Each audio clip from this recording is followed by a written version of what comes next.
Começa agora o Trajetória, um programa sobre a memória viva de professores e pesquisadores da Universidade de São Paulo.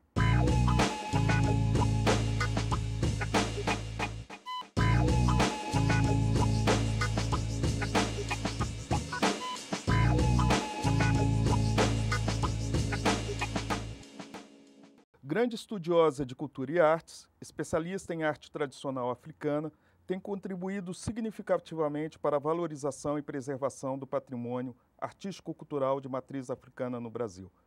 Presidente da Sociedade Científica de Estudos da Arte, direciona sua gestão em prol da melhoria das condições dos cursos de artes na universidade. Com a vida inteira dedicada à docência, ela é responsável pela formação de diversas gerações de pesquisadores de arte e cultura, que vêm se destacando dentro e fora do Brasil. A entrevistada do Trajetória de hoje é Dilma de Mello Silva, professora do Departamento de Comunicações e Artes da Escola de Comunicações e Artes da USP. Dilma, é um grande prazer tê-la aqui. Igualmente, Alexandre. Poderíamos te chamar que você é a professora dos estudos da cultura brasileira e africana da USP? É uma das, né? Mas a que mais sintetiza e catalisa praticamente a arte e a cultura brasileira e a cultura africana. Sim, nesses últimos anos eu tenho trabalhado com esse tema, sem dúvida. Pois é, são temas, se a gente for analisar, né, bastante complexos pela própria natureza, né? Quando se fala de cultura, são muitas as definições para cultura. Para a gente poder começar, o que vem a ser cultura? Bem, realmente, né, dentro da antropologia é um tema que tem centenas de definições. Mas eu sempre digo para os alunos que a cultura é o elemento, não é, o cerne dos fenômenos sociais que dão ao indivíduo, que dão à pessoa, aquilo que é a identidade, né, o sentimento de pertencer a alguma coisa. Numa sociedade, em sociedades tão complexas, né, em que essa ideia de pertencimento ela é múltipla, né?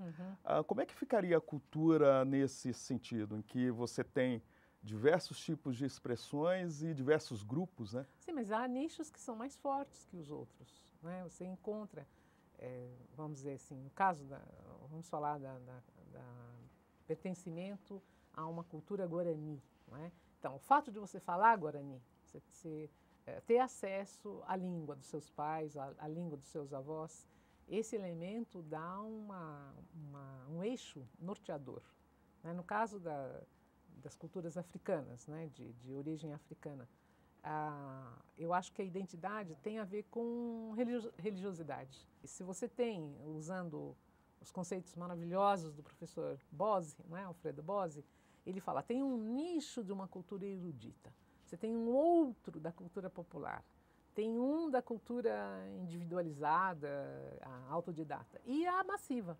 Então, essa cultura massiva, ela vai criar elementos próprios buscando nessas três outras fontes.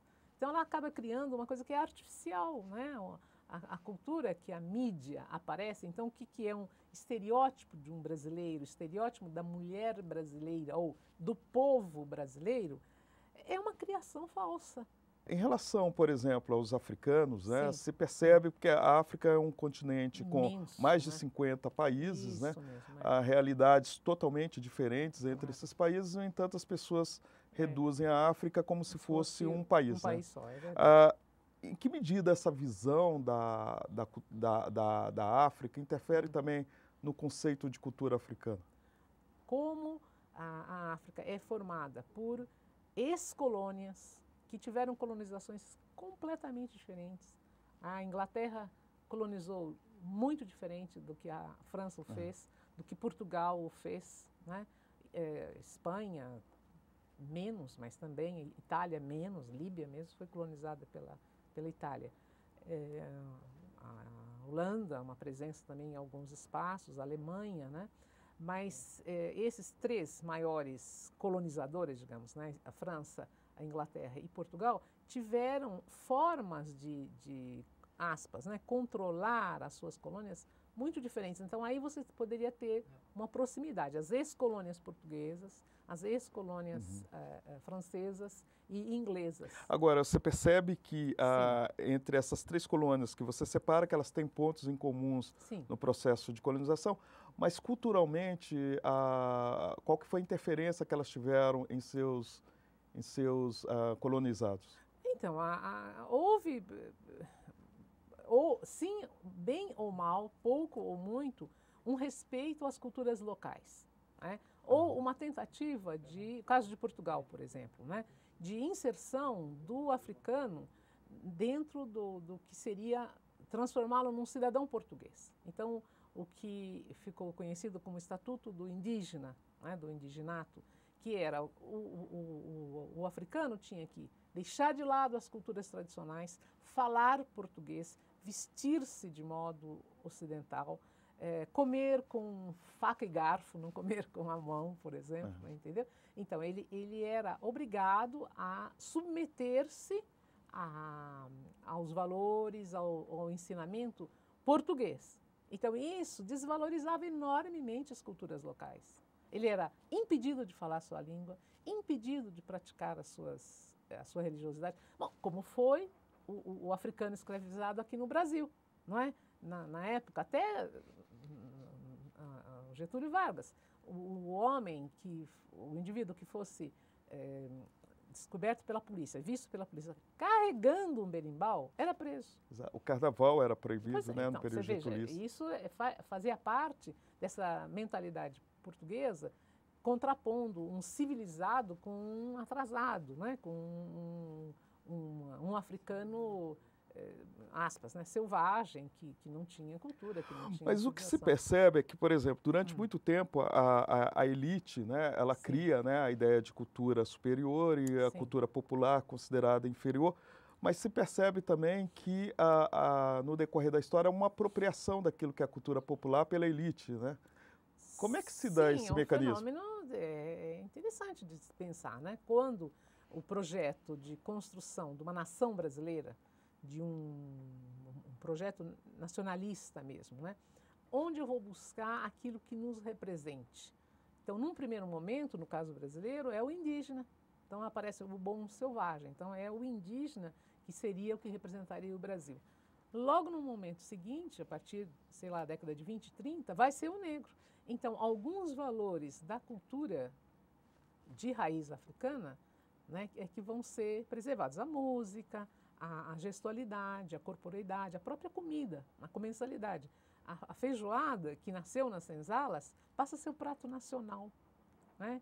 A música, o carnaval mesmo, a dança, passam a ser símbolos daquela nação. Agora, se a cultura é uma expressão, né, até Sim. de sobrevivência e de identidade desses grupos, né, Isso. e a partir do momento que eles têm isso apropriado por um outro grupo, né, por uma elite, como é que fica esse grupo que praticamente forjou, construiu, né, essa identidade? Pois é, Zé, porque nessa apropriação também algumas características originais se perdem.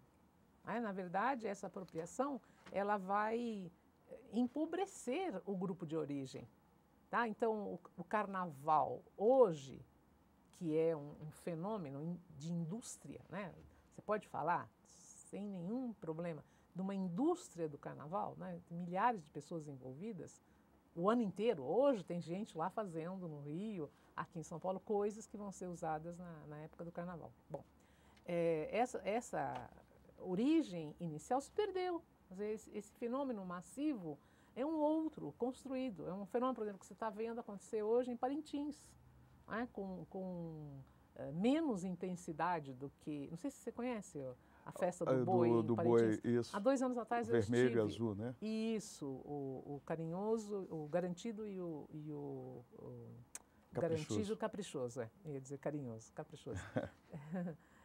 Eles também estão passando por um fenômeno muito interessante de você ver como, né, essa apropriação, né, pela televisão principalmente, e as agências de viagem, né, que fazem excursões que vêm diretamente da Europa para lá.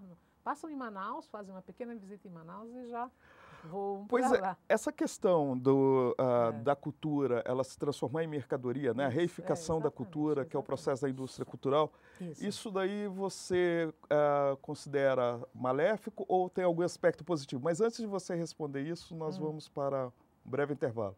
Tá bem. O Trajetória volta em instantes.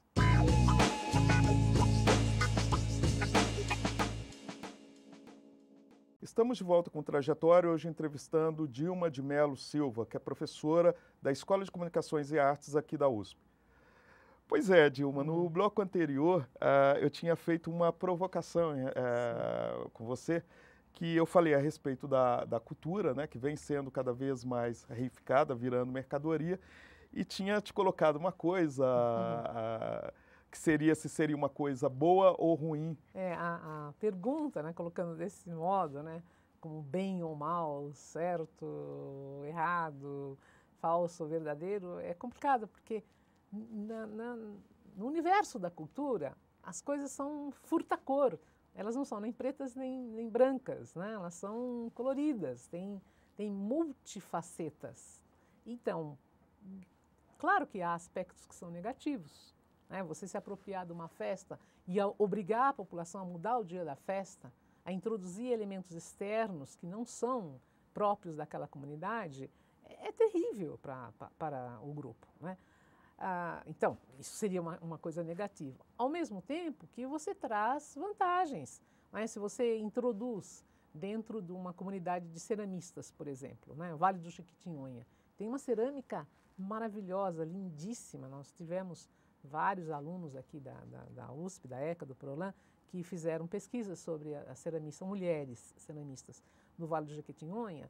Então, no momento em que a mídia vai e expõe esses trabalhos, elas aparecem mais ofertas de compra, elas se agruparam em associações de mulheres para escoar a venda, porque ninguém vai lá no Vale do Jequitinhonha para comprar, até vai hoje, mas é mais difícil. Então, elas têm que trazer as peças para os mercados, para os locais de venda no Rio, né, em Belo Horizonte, em São Paulo mesmo. Né?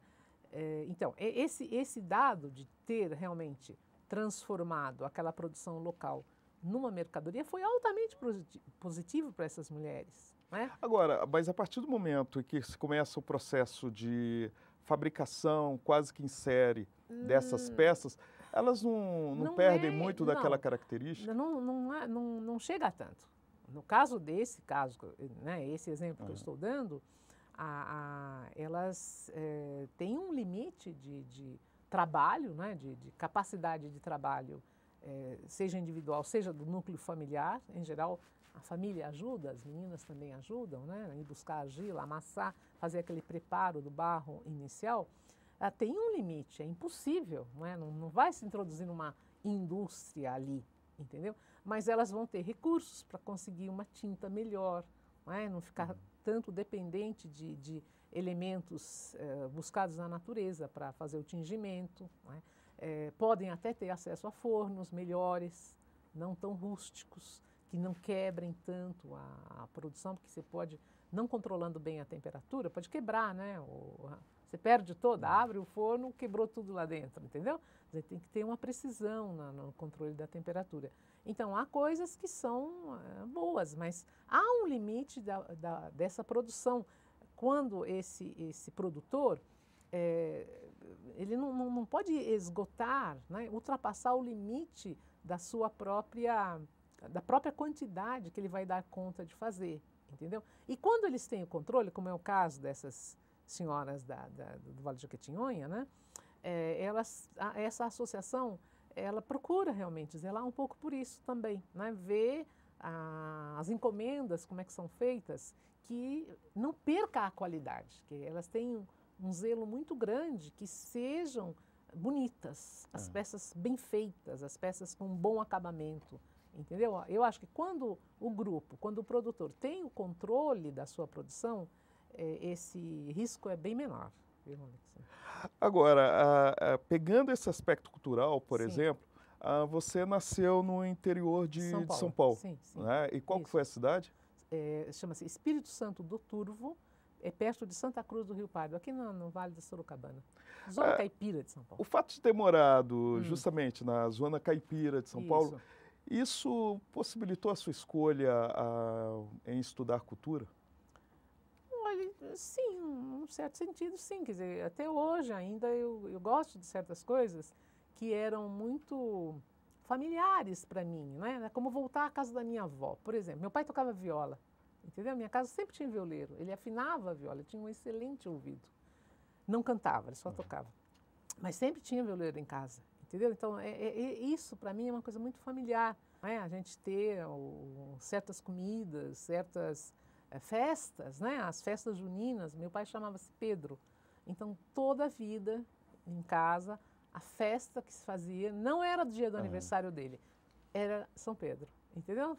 Festejava-se o aniversário do santo, entendeu? Do nome dele, né? Isso é bem caipira, né? É bem nosso do interior. E no caso, essa música caipira ele compunha também? Não, papai não compunha. Não, ele só tocava. E isso daí, assim, é condição a pessoa ter contato com esse tipo de vida para entender os processos culturais? Que favorece um pouco, entendeu? Na medida em que você... Não necessariamente, mas é um plus, né? É uma vantagem. Quer dizer, para você entender melhor a dinâmica dessas culturas tradicionais, né, mais ligadas ao rural, né, o fato de você ter tido uma convivência, né, um vínculo quase que umbilical, familiar, né? Meus avós tinham fazenda, por exemplo, né?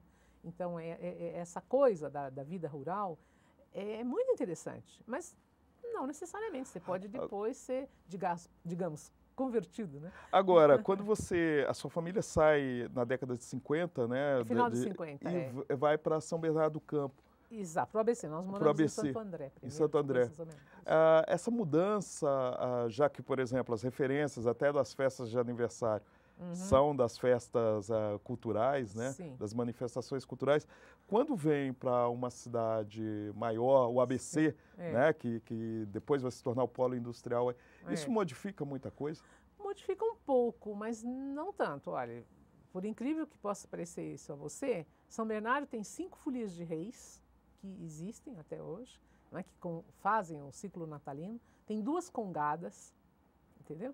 Tem inúmeras duplas de cantadores desses violeiros que eu falo, mas violeiro raiz, não é a música sertaneja que está aí, sertanejo universitário, essa coisa não. É a música de raiz, é Tunico Tinoco, né? Nós temos vários locais lá em São Bernardo que continuam até hoje e com grande sucesso. Claro que teve mudanças, não há dúvida, né? Você tem uma cidade extremamente dinâmica, que tem elementos, de uma metrópole, vamos dizer, né? Mas que ainda vive esse contato entre o chamado tradicional, né? E o novo, a inovação, o moderno, o tecnológico, está bem resolvido lá. Eu acho que a gente tem festas. Tem a Praça do Skate com a moçada, os adolescentes, né? Fazendo demonstrações, né? de dança da rua, né? Street dance, por exemplo, ao lado de 2 congadas. Mas, por exemplo, o seu pai era descendente de libaneses, né? Sim, Essa cultura libanesa chega para você também? Não, muito pouco. Muito pouco. Nós não tivemos muito contato com a família dele, não. Por uma série de razões, ele acabou ficando sozinho, não houve contato. Eu lamento. E no caso, por exemplo, a sua mãe também era professora, né, do ensino primário, né? Isso. Isso também interfere no seu processo de formação e de escolha do seu campo de estudo? Eu sempre vi com muito bons olhos, né? A escola, o ambiente escolar, muito cedo. Mamãe era auxiliar naquela época seria uma vice-diretora, né?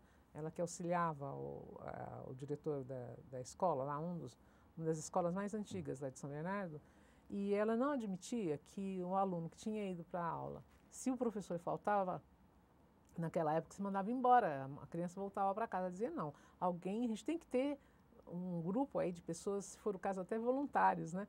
Para substituir esse professor que faltou. Então, eu com 15, 16 anos, Começou a se tornar professora dizer, substituta. não, vai ficar com a classe, você vai lá, lê esse livrinho, conta uma história, faz um ditado, dependendo se era primeiro ano, segundo ano, né? Primeira série, segunda série. Então, aos poucos, sabe, eu fui tomando gosto, digamos, né? E acho ótimo. E a sociologia aparece já nessa fase Então, aí? eu fiz a Caetano de Campos. Aham. Eu fiz o curso de formação de professores aqui em São Paulo, na Caetano de Campos. Viajava todo dia. E tive uma professora maravilhosa de sociologia que me contaminou, digamos assim, né? Maria Alice Foracchi. Ela era especialista na questão da juventude, do jovem. Tem vários livros que ela publicou sobre esse assunto. Ela era professora nossa de sociologia. Então, foi por aí que eu me encaminhei para fazer E quando você entra na USP para fazer sociologia, foi em 1965, né? Isso, 65. E justamente no período em que a ditadura militar já tinha se implantado e a FEFELESH, talvez a mais... Aliás, não existia ainda... era a Faculdade de Filosofia, né? Era a Faculdade de Filosofia. Bastante visada ainda, né? Em 65, os cursos funcionavam, estavam ainda com os professores, a perseguição mesmo, vamos dizer assim, a censura maior, foi a partir de 68, né?